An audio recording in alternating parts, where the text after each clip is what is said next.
he looked at it in his hand, the snapped off part of the mannequin, and he realized he was looking at human bone.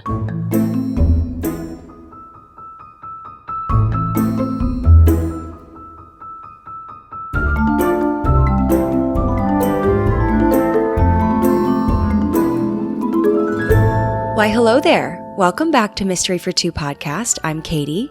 I'm Jack. And you guys, we have a completely new setup. If you're watching on YouTube, we have moved. Something might feel and look a little bit different. We've moved to a new filming location. We are in our living room now. And the reason being, Jack actually has split custody of a chair. Yes, a chair with his brother Dan, who lives in DC. I'll let you explain. I mean, where do we even begin with the story of the chair? That could be an hour-long episode in itself. We'll keep it brief. I'll what is it you say? TLDR? TLDR, too long, didn't read. I finally, after months, realised what that actually meant. Just like a shortened version your voice notes to the girls. Yeah, I always start with like TLDR. But yeah, look, long story short, my brother and I, we used to live together before I moved in with Katie. And long story short, the chair, Katie never loved Big Green. That's what it was called, Big Green. I didn't hate Big Green. I just felt like it didn't really work with our feng shui. You know, it's possible. If we had a large house, which one day we hopefully will, then we would have room for Big Green. But Big Green just didn't fit.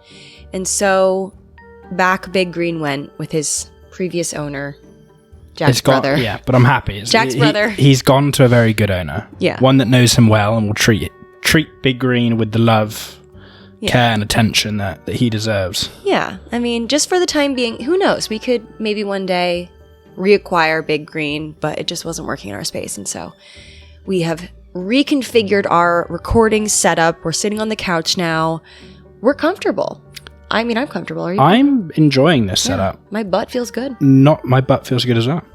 I'm really happy to hear that. You know, I'm happy as a clam right now because we are recording Mystery for Two podcast. I have a solved mystery for us today. Solved, you heard that right.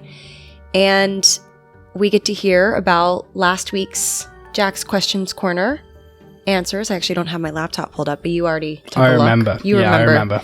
The consensus. And then I want to hear this week's question. So for those of you that don't remember or didn't listen to last week's episode, the question was if you could compete, ideally win a gold medal in any Olympic sport, what would it be? And I said figure skating, and you said the 100-meter dash, right? The running, sprinting. Yeah. I wanted to be the fastest man on the planet. That was my thought process. It's still possible. You still could. Maybe. I'm approaching 30. By some stroke of luck. Yeah, this is actually, so when this episode comes out, it's Jack's birthday. So everyone wish Jack a big, happy 30th birthday. I'm getting slower. I'm not getting faster. So I think my dreams of being the world's fastest man is in another life. You know, you can't win them all. You really can't win them all. But exactly. I do believe most people agreed with me, though, right? Oh, yeah. Am I right? Oh, I would say 80% of the comments were all in agreement. Being a Olympic figure skater, we can all do it together. Yeah, okay. So this week's question, a little bit different.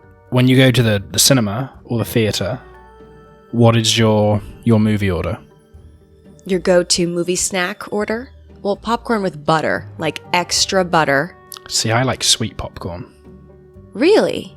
Which is a very, very much an English thing. Like kettle corn? Or like... That you just don't do it over in the States the same way we have it in England. What a shame. Well, I like extra movie theater, like butter.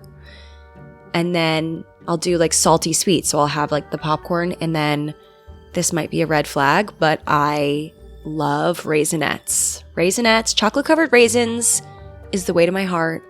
So I'll have like a box of Raisinets, popcorn, and then usually Jack gets Milk Duds so then I can have some of his. I love Milk Duds. And then usually if we're going with my sister, she'll get something sour so then I can have like a little bit of everything. That's the ideal.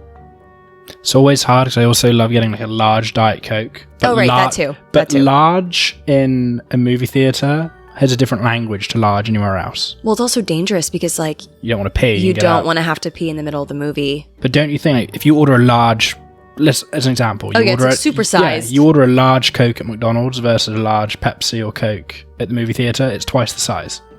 And why is that? Because, like I said, we don't want to pee in the middle of the movie. Why do they do that? Anyway, let us know what your go-to movie snacks are. And what the last movie you watched was. Oh, wow, you're always expanding these questions. What was the last movie we watched? Avatar. Yeah, in theaters was the last. 3D.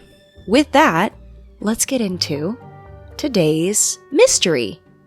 Are you ready? Bring it on. Are you ready to hear about this crazy story? So, today we'll be talking about a man who traveled more in death than he did in life. And I know that sounds like a tricky riddle, but by the end of this story, it'll make total sense to you. And funny enough, we're actually in the same time period for this week's story as we were in last week's story, just a different country. So it's the year 1976 again, but we're in Long Beach, California this time, not in France. We're in California, and we're at an amusement park called the Pike. And right now, the park is being used as a film set for a TV show called The $6 Million Man. Have you heard of that? The $6 Million Man? No, it doesn't even ring a bell. Yeah, not super surprising because it was a super popular show in the 70s. So I'm sure if we asked our parents, they would definitely know about it. But essentially, TLDR, what this show is about, it follows the story of a man named Steve Austin, who is a former astronaut that experienced a catastrophic accident during a test flight. After nearly dying, he is rebuilt with bionic limbs, superhuman strength, and speed by a secret government agency. And so then Steve becomes this kind of high-tech secret agent completing dangerous missions for the government, and that is the premise of the show. Honestly, it doesn't sound half bad. Why have I not watched this show before? Doesn't it sound great? I think we should put it on tonight. Watch it. It sounds really good. So it's called The $6 Million Man.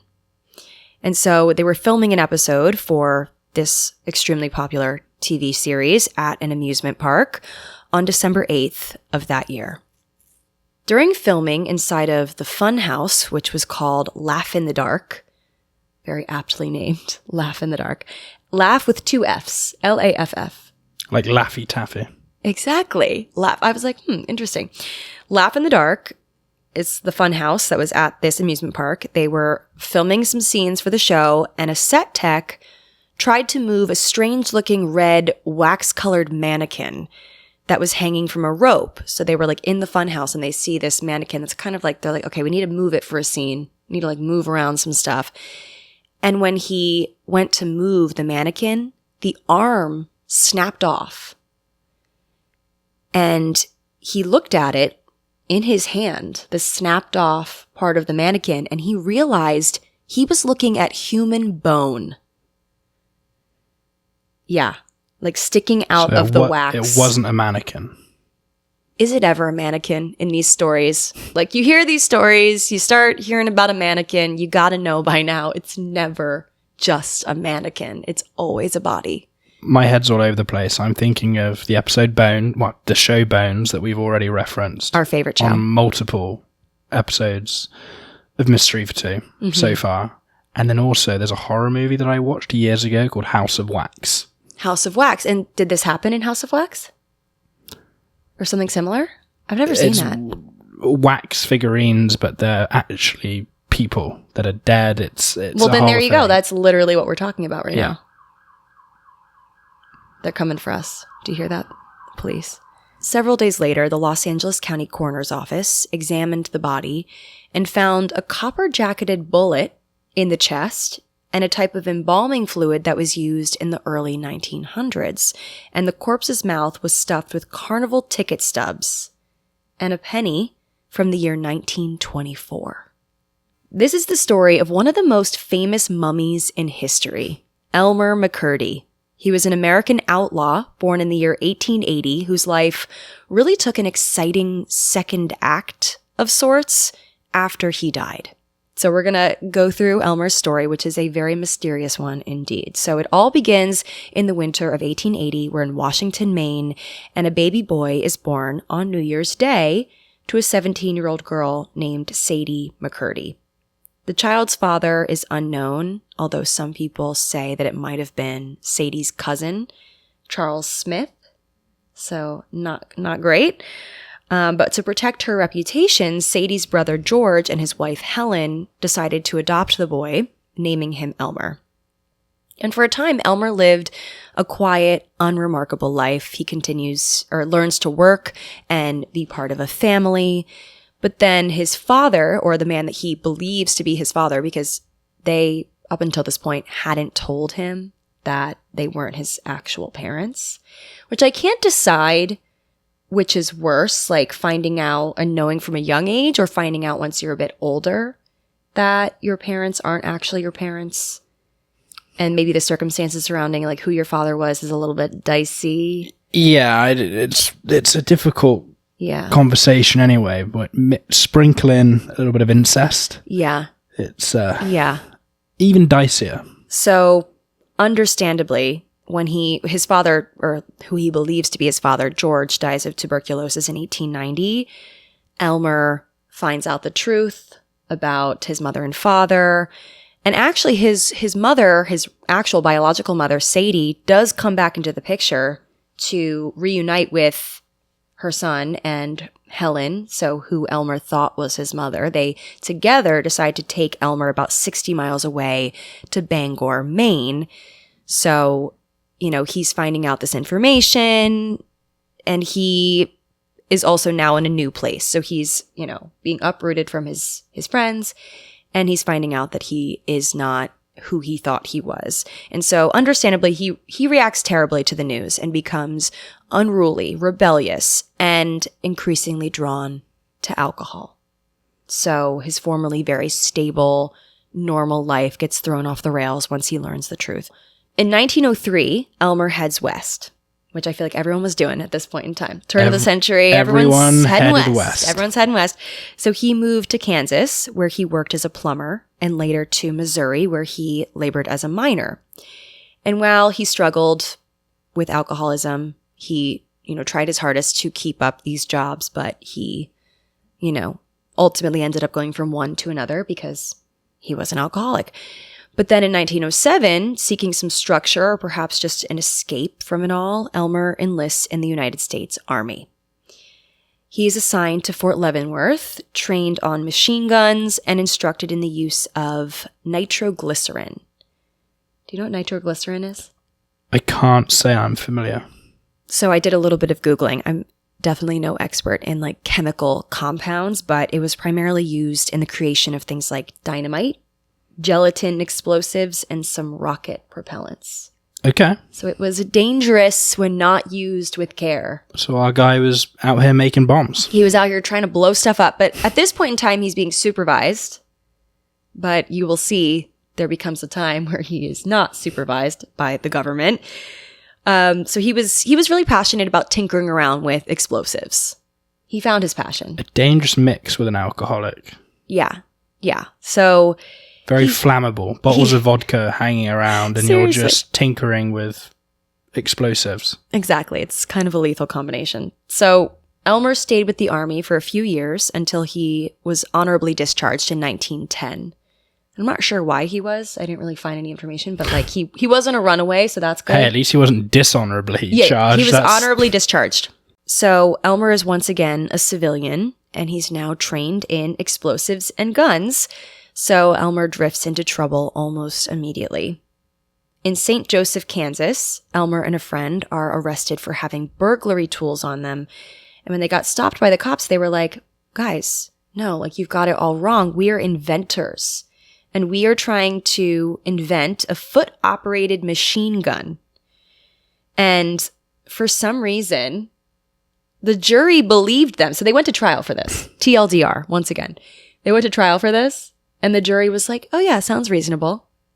As one needs in the 80s in Kansas. This isn't even the 80s. That was when his body was discovered in the Funhouse. We're now in like 1910s. So it's a long time ago. So things are a little different then, for sure. But I'm just shocked that like they were able to go to trial for this and somehow talk their way out of it. They're like, yeah, they have no other inventions to speak of. But people just believed them, like, oh yeah, that makes sense. But a foot-operated assault rifle. Yeah, foot-operated machine gun. Sounds about right. Sounds very safe. But while he was in jail in Missouri, this was a pivotal point in Elmer's life. He has a chance encounter while he's like awaiting trial before they found him not guilty. He meets someone, another criminal that would ultimately seal his fate. Walter Jarrett was this criminal that Elmer met while behind bars, and within a year and a half after their meeting, both Elmer and Walter would be dead. So, not a great friendship, let's just say that. Walter was not a good, what's the phrase?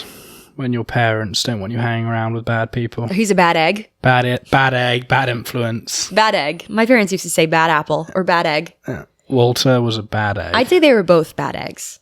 Okay, true. No offense to Elmer, because he is like the person of our story today. I don't want to say hero, but he's like he's the main character in our story. Yeah, he's the main character, and we're trying to do him justice, because at the end of the day, he was not buried how he should have been. So, we do feel bad for Elmer, but he wasn't he wasn't a stand-up guy. Just say he deserved it. No, he did not deserve it. Just say he deserved it. I will not say he deserved it, but you guys, his fate kind of makes sense. But although he wasn't dealt the best hand in childhood, like there are things that have led to this, but like ultimately you can have a terrible childhood and still not go on to commit crimes and, put people at risk and tinker with explosives. Anyway, so Elmer's career as an outlaw is brief but very chaotic. In March of 1911, Elmer and 3 accomplices decide to embark on a train robbery in Lenapaw, Oklahoma. So this was his first real crime. Like he's, what's the word? What's the word that I'm looking for? He's like going more. He's doing more. What am I looking for? Not escalating. Yeah, escalated. He is that's escalating. what I'm looking for. Oh. He is escalated, because like before he was just like, he was carrying equipment, but he hadn't actually, like, and that's why he went to jail. He was carrying like robbery equipment, but he hadn't actually committed a robbery yet, as far as we know. This is his first actual robbery. Okay, so he wanted to do it big. He wanted to do a train robbery in Lenapaw, Oklahoma. And this makes sense because by 1911, the U.S. had over 250,000 miles of train tracks connecting the coasts, Midwest, and the South. Railroads were the main way that people traveled long distances, transported goods, and moved their money. So a lot of money every day was going back and forth all over the place and didn't have high security. Very minimal security, if any at all. So, if you wanted to score big, just stop the right train. So Elmer's outlaw gang decided to stop the Iron Mountain, Missouri Pacific train because they knew that there was a safe on board that held $4,000, which, so do you want to guess how much $4,000 in 1911 is worth today? 40,000. Okay, no, more. 100,000. Okay, a little more. 150,000. $130,000 in today's money. Wow. $4,000 in 1911 is about 130,000 in today's money.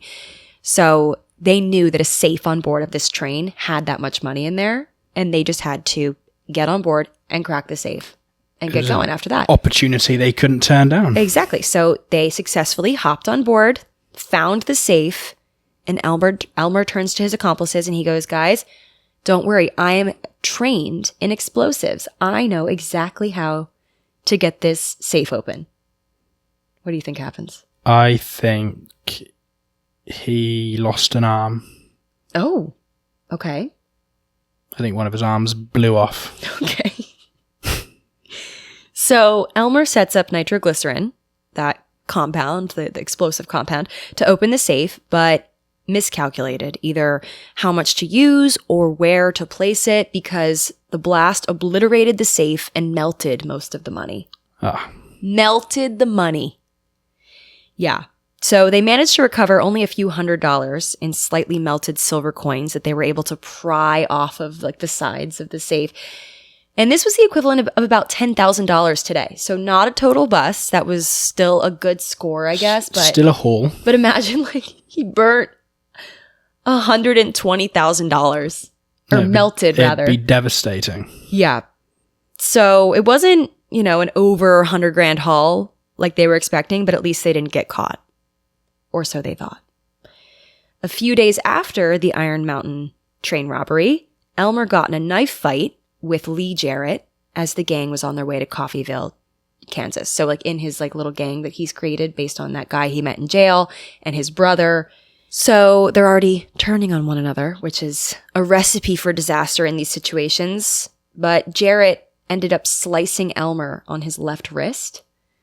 So this was actually pretty crucial because this scar was a key piece in helping to identify Elmer later on. Interesting. But they got in a little scuffle. I thought you were going to say that left blood on the scene and they were able to use his blood or what have you, but the scar was the giveaway. Right. Well, this is a little, it's before DNA. True. It's like way before they can really even do that much with blood. But you're right. If I did something in 1910 or 11, yeah, they'd say the man with the scar on the side of his head. Jack does have a big scar on the side of his head. And one through the you got the middle of my forehead. Banged up as a child. Yep. Tough childhood. The sign of a good time? Oh yeah. Maybe? Very much so. I have a scar on the bottom of my chin. I fell down the stairs and as a little kid. I played too hard. Yeah. Police saw this all going on, them like fighting each other, and arrested Elmer, Walter, and Billy. Okay, so there was like 4 guys at this point. They arrested a few of them and fined them for disorderly conduct. So they now have Elmer, we're really focusing on Elmer here, on their radar. You pronounced Billy really funny. What did I say? You were like Billy. Billy. Billy. Billy? There you go. How do you guys say Billy? No, you're saying it normal now. Billy.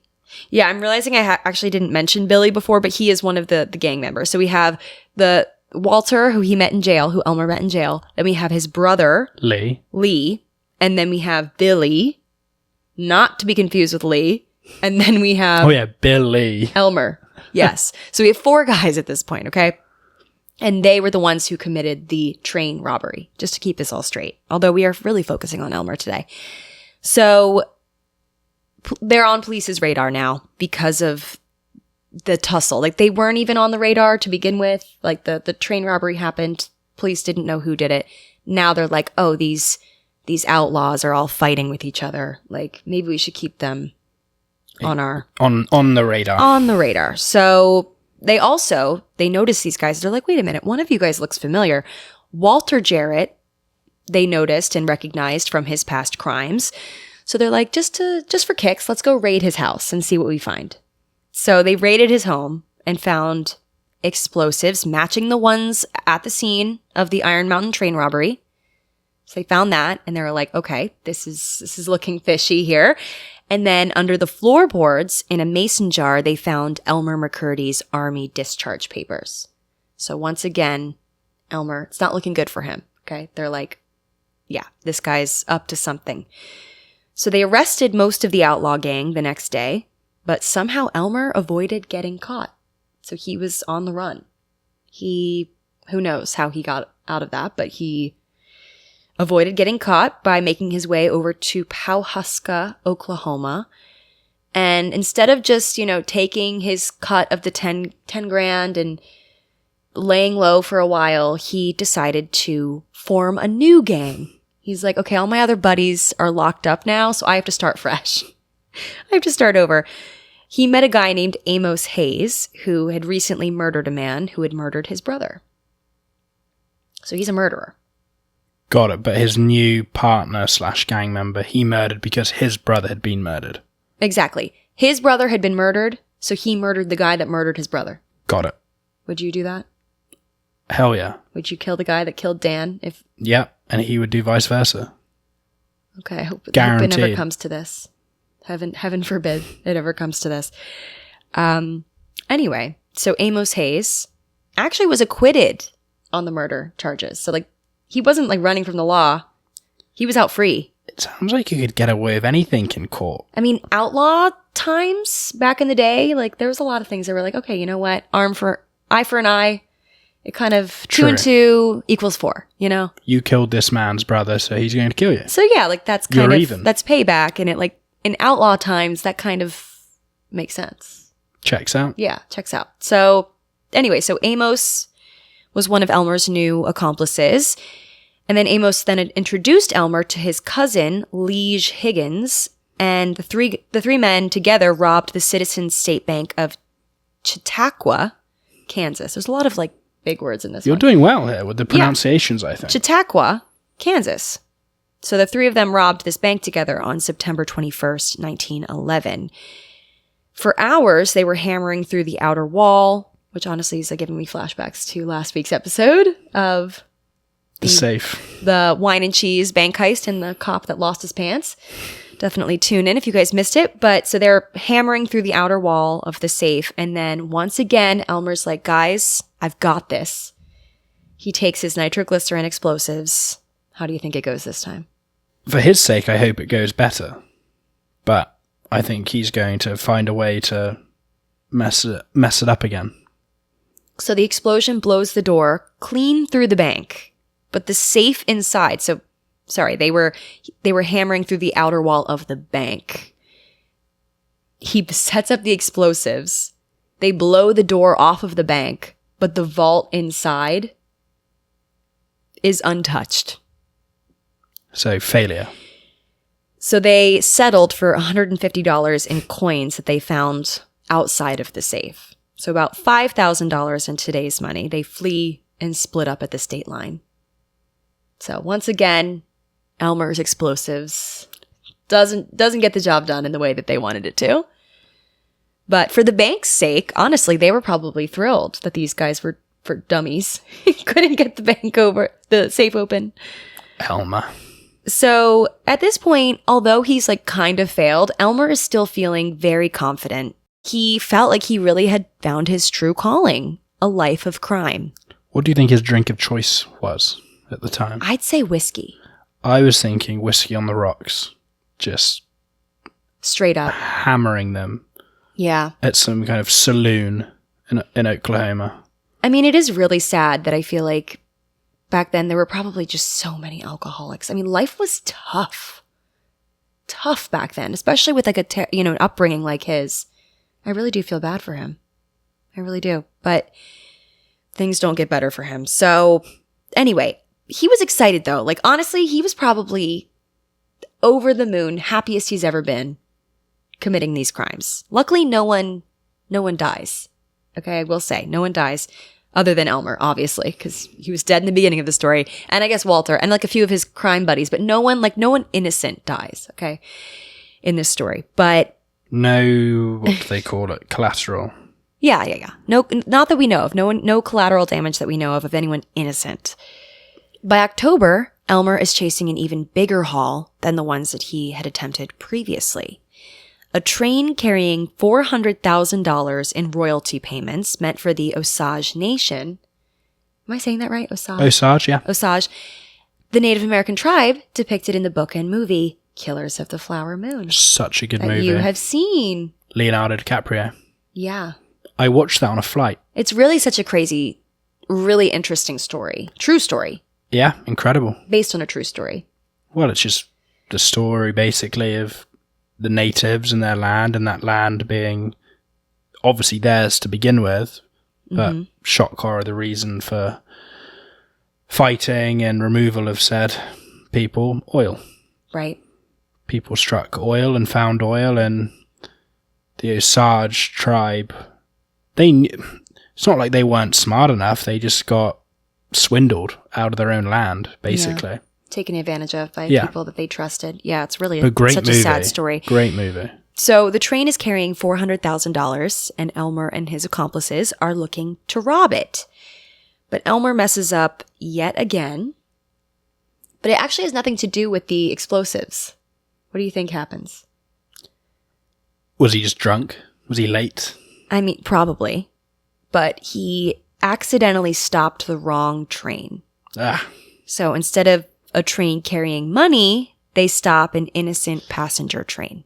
He stopped the regional, not the express. Yeah, some wires got crossed there, and they stopped the wrong train. And it's Elmer's most embarrassing haul yet. They got $46 from a mail clerk, 2 bottles of whiskey, a revolver, a coat, and the conductor's gold watch. And newspapers mock it as, quote, one of the smallest train robberies in history.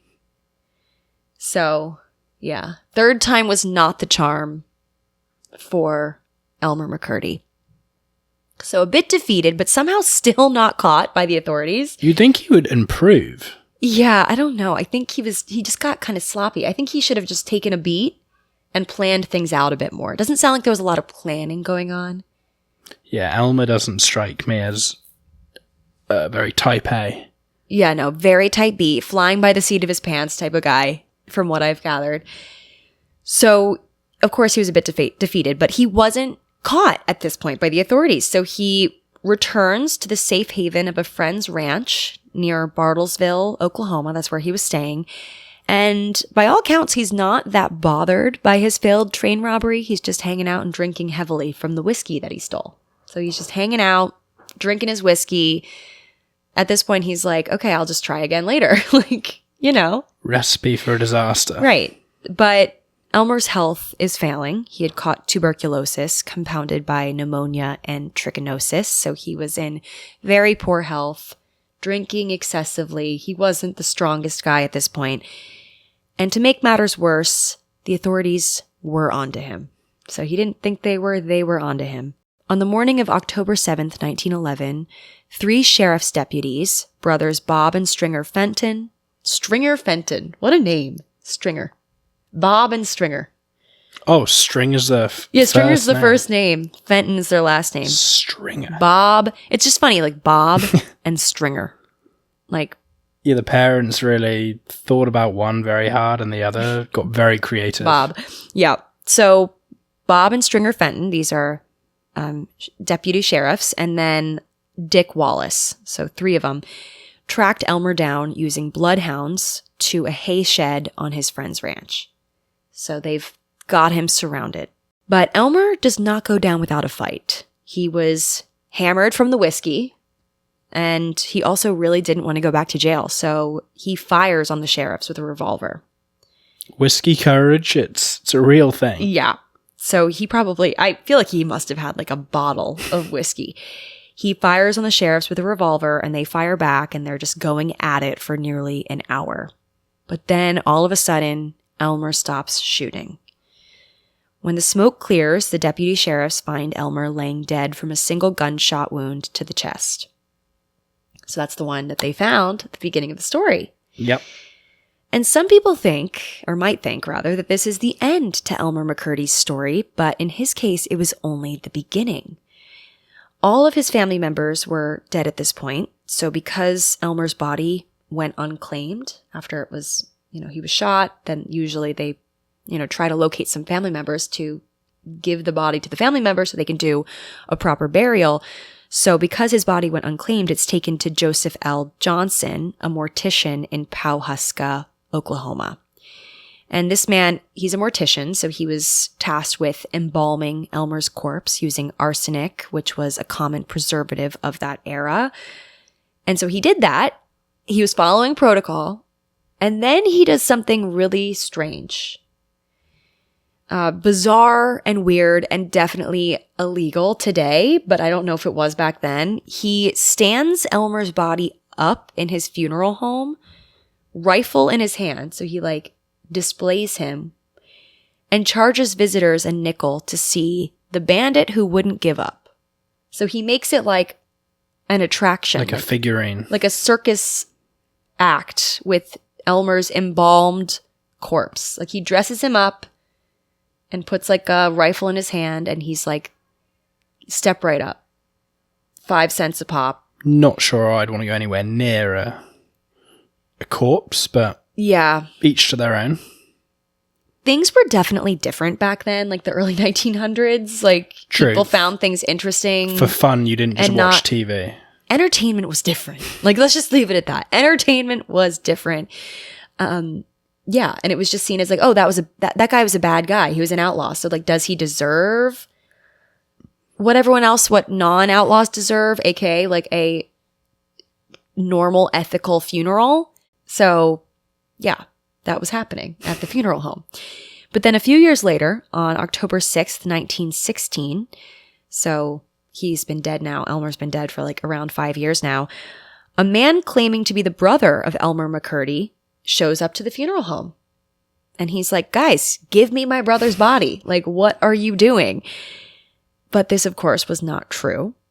But he somehow had given them enough evidence to let this man, leave with Elmer's body. So this fictional brother shows up and is like, give me my brother's body. How dare you? And he's not his brother. He's just not his brother. So he was actually the owner of the Great Patterson Traveling Shows. So a traveling circus. So Elmer was then taken on the road. That's why I said in the beginning, he's traveled more in death than he did in life. He was taken on the road until 1922. He was displayed as the outlaw who would never be captured alive. So he was rebranded from the outlaw that never gave up to the outlaw who would never be captured alive. And his body then traded hands a few more times in different circus shows. And then finally it was sold to the Pike Amusement Park, where he was painted in fluorescent red and hung from fake gallows as decor for a spooky ride in the Laugh in the Dark Funhouse. And most people by this point, I was reading some newspaper articles, a lot of people theorized that by the time he was in this amusement park, which was, made for children and things like that, it's believed that people did not realize that this was a corpse. Like, they thought it was a wax figure. Sure. They thought it was like, there's no way this is like a real, outlaw. It's got to be fake. Yeah, that's like actually insane. Isn't that crazy? I didn't realize embalming someone. Well, you said it earlier. It's basically you mummify, right? Right. We have things in our fridge that start smelling weird after 3 days. Yeah. I don't know. It must be something about like they used arsenic. But Elmer was but out also there like, just... who wants to be breathing that in? Like, why would you have that in your funeral home? I don't know. And then like a traveling show. Yeah, they couldn't just let him rest in peace. I know. It's really, really messed up. Take him around. You don't get to do that to someone. Like, you can't just decide that they would have wanted that. So then this leads us to December of 1976, when the TV show crew discovered that the mannequin was not actually a mannequin. The arm, like I said, had snapped off, revealing a human bone. But how did they trace the body, which was now painted red and glowing in the dark, back to Elmer McCurdy, the outlaw? Like, how did they look at this corpse? Obviously, he didn't have ID on him, or anything like that. There wasn't anything like that to tie it back to Elmer. Do you know? The scar. The scar? Well, yes and no. Like, that wasn't enough for them to be like... Was DNA around? Like, oh, then? We have a 3-inch scar on his wrist. Like, still won't point anyone to exactly who. There's probably thousands upon thousands of people out there with a 3-inch scar on their wrist, Dental records? Sergeant Dan Salmon of the Long Beach Police Department told the Valley Tribune in 1977, "At first it appeared like someone had taken a human skeleton and put leather over it. I took the arm up to the coroner's office first and let them examine it, and they said, yep, it's a real arm. When they did the autopsy, they found ticket stubs in Elmer's mouth from Louis Sonny's Museum of Crime with an address 524 South Main Street, Los Angeles." From the people wanting the... Exactly. Yeah. So like at the funeral home, and then like that just became common practice. Like when anyone was showing off Elmer's body, they would admit one, like put their ticket through the mouth of Elmer. Yeah. That's so disgusting. It's disgusting and very disturbing. I didn't realize he actually was exposed like that. Like, you were actually putting your hand and fingers near a corpse. A corpse that was embalmed with arsenic. Like, it's very disturbing and something that would quite literally never happen today. It gives me, like, the heebie-jeebies. Yeah, things were different back then in a very weird way. Like, thank goodness for modern decency of knowing what is right and what is wrong. Yeah, but we always say how you were born in the wrong era. Me? Yeah. I'd say like fashion-wise for sure. Not for an embalmed body. Well, also we have to think about like some of these eras that people are like, oh, you know, the 1920s seemed amazing. Like women didn't have bank accounts. There were so many things that weren't great back then. The men were at war every 2 years. I mean, not to mention racism, homophobia. There was like very bad stuff going on. So fashion-wise though, pretty darn good.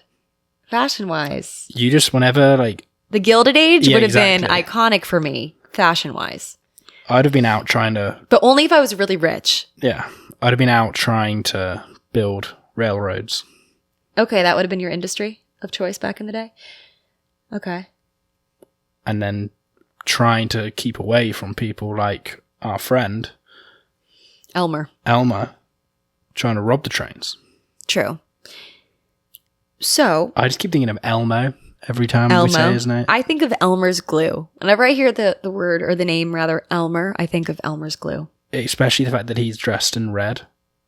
Yeah. Or got to some kind of point of being this red man at a circus. Yeah, red, glowing, waxy I'm just thinking of Elmo. Body. And yeah, they were saying it looks like someone had like put leather over a human skeleton. Like that's what the embalming fluid had done to his skin. Yeah. Anyway, so they're still trying to figure out who this guy is, but they have these ticket stubs. Sergeant Solomon said, I started checking around and eventually I came up with a Dan Lewis Sonny. Turns out to be Lewis Sonny's son. Got it. There's a lot of Sonny sons going on. So he traced these tickets to the son of the man who had this museum of crime. And Dan said, yeah, he remembered Elmer McCurdy's corpse. He was about 12 years old in 1926 and remembers that his father had loaned $500 to a man in 1922 with the mummy as collateral. Right. So he'd loaned some money and someone else was like, I'll pay you back. And he was like, okay, hand over something as collateral so I can trust you. I'm taking Elmer. And it happened to be Elmer McCurdy, the corpse. So I feel like Elmer would be devastated to know that he was only worth $500. Exactly. Of collateral. Yeah, that's pretty devastating. Anyway, so the man never returned with the money, so naturally, Lewis Sonny kept the mummy. And so he then put Elmer on display at his museum that he had a lot of wax figures at already, and then he was like, what's one more, actual corpse to throw into the mix? So he did that, and then people would put their tickets to the museum into Elmer's mouth as their entry fee, hence why we have that evidence. Huh. Yeah. So Lewis Sonny, the owner of the Museum of Crime, had died in 1949, and so his son had taken over all of the exhibits, and naturally, what did he do? He throws them all in storage in Los Angeles. So Elmer sat in storage for a while, like 20 years. When he should have had a normal civil burial. It's actually quite sad that he had at the time of his death had no remaining family and he had been on the run for so long. He had no real relationships. And so then his body just was, taken advantage of. So it's really when you really think about it, it's really so messed up for poor Elmer. But then he sat in storage for 20 years before then in 1971, the son sold everything in storage to the Sing Museum, which is now the Hollywood Wax Museum. So I think, again, at this point, they didn't realize that Elmer's body was not a wax figure. They thought, oh, it's with the other wax figures. I mean, your brain would not immediately think right, that, especially if he looked and felt waxy. Right, exactly. He's at this point, he wasn't painted red yet. He was human looking, but he could have been wax. It's like the outside of a Baby Bell. The Baby Bell cheese. Yeah, that is what. So once he goes to the amusement park, then they paint him red. And so then he did resemble a Baby Bell cheese. Poor Elmer. Anyway, so Elmer's body, preserved with arsenic, hardened and shriveled over time, only weighed about 50 pounds. All in all. His skin was waxy, his ears and fingers were missing, and his lungs revealed that before his death he had tuberculosis. So they were able to finally figure out that it was him. They also noticed the scar.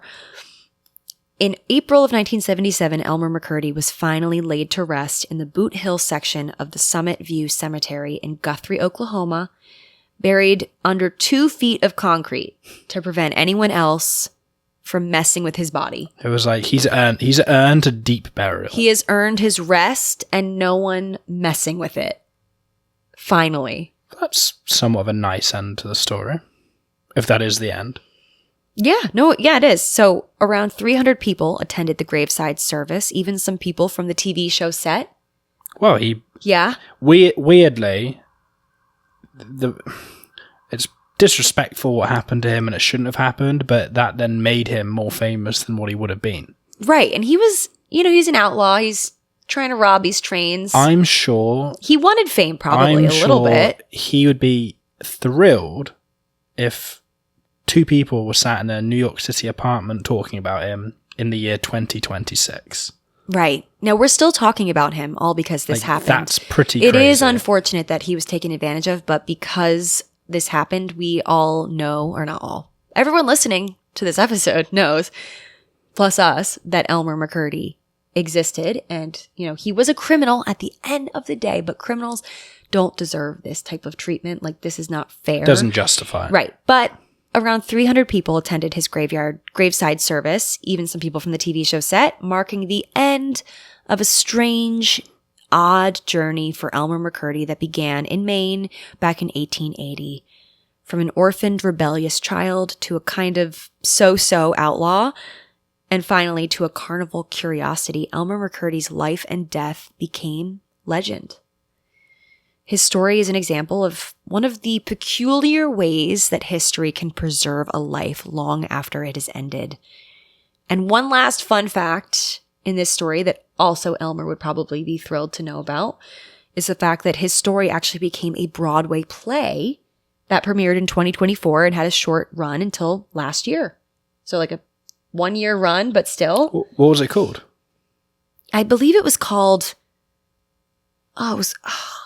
something outlaw. Outlaw mummy. Never heard of it. I don't know why I didn't write that part down, but it was, there is and was. I don't think actually it was renewed for another season because it wasn't that great, but I still would have loved to have seen it. Hopefully it'll come back. So rather recently Elmer went from outlaw to Broadway star. So I'm sure he would have loved to have known that. Anything can happen. Literally anything can happen. Was it wrong what the funeral director did? Yes. But Elmer became a Broadway star because of it. He didn't consent to any of the above, but it is an interesting story. Imagine being on a film set, trying to finesse something in the background to make the shot look better, and it reveals a human bone. But anyway, that is our story today. That is mystery number 10, or number 9 rather, but episode 11. Sorry, but this is our 10th mystery because we had a 2-parter. So indeed, that's a wrap on episode 11. Jack has to go to poker night now. It's time. I've got to go donate to my friends. Go win big for us. Bring home the bacon. Trying. Okay. Well, if you need something to share at your poker table, I now gave you a really great story. Well, hey guys, you ever hear about Elmer McCurdy? A great story, and I might take my poker set that you gave me. I did. Yes, I did give Jack. This is a great gift idea. If you are looking for a gift idea for someone who plays poker and monogrammed, it's gorgeous. It's brown walnut, and then of course has I think it's a 300-piece set or something like that. Yeah. And then it has. It's a standard poker set. Oh, I don't even know what's standard. It's a standard poker set, but just. It's not your quintessential grey-looking tin box. Yeah, it's nice, walnut, wood, and then there's gold. I have his initials on the front. It's really cute. So you should bring your little set to... If I'm going to lose money, I'm going to lose money in style. I love to hear it. Anyway, thank you guys for listening. Please let us know what you guys thought of this episode. Give us 5 stars. Leave us a review. Make sure you don't forget to answer Jack's question. And we will talk to you guys all next Monday with another mystery. Another fabulous, interesting, slightly maybe depressing tale. We'll see. We'll see. Rest in peace, Elmer McCurdy. And that's it. Bye. Cheers.